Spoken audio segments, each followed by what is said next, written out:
Hello అండి, అందరికీ నమస్కారం. ఈరోజు మన వీడియోలో మన సిస్టర్స్ చాలామంది మా ఏఎన్ఎం గ్రేడ్ 3 నుంచి ఎంపీహెచ్ఏ ఫీమేల్ ప్రమోషన్లకు సంబంధించిన అప్డేట్ ఏమైనా తెలిసినదా, ప్రమోషన్ల గురించి చెప్పండి అని అడుగుతున్నారు. కాబట్టి ఈ విషయం గురించి ఈ వీడియోలో ప్రస్తుతం ఉన్న సమాచారం మేరకు చూద్దామండి. ముందుగా మా ఛానల్ను ఇంకా సబ్స్క్రైబ్ చేయని వారు ఈ వీడియో క్రింద ఉన్న సబ్స్క్రైబ్ బటన్ క్లిక్ చేసి సబ్స్క్రైబ్ చేయగలరు. మరియు ఈ వీడియోను లైక్ మరియు షేర్ చేయగలరు.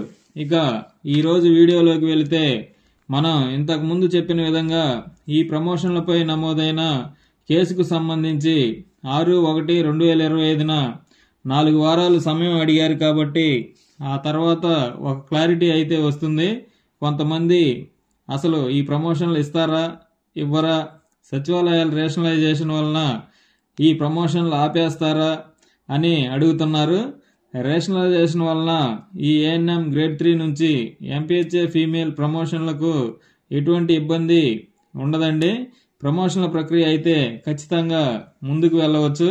కాకపోతే ఏఎన్ఎం గ్రేడ్ 3ల విషయంలో ఇన్ సర్వీస్ వెయిటేజ్ పై మాత్రమే సమస్య ఉంది. ఈ ఇన్ సర్వీస్ వెయిటేజ్ కొంతమందికి యాడ్ అవ్వడం, మరికొంతమందికి యాడ్ అవ్వకపోవడం అనే విషయం వలన మీ సీనియారిటీ లిస్ట్ విషయంలో కానీ, ఈ ప్రమోషన్ల విషయంలో కానీ కొద్దిగా సమస్య ఏర్పడింది. లేకపోతే ఈ పాటికే ఈ ప్రమోషన్ల ప్రక్రియ పూర్తయి ఉండేది.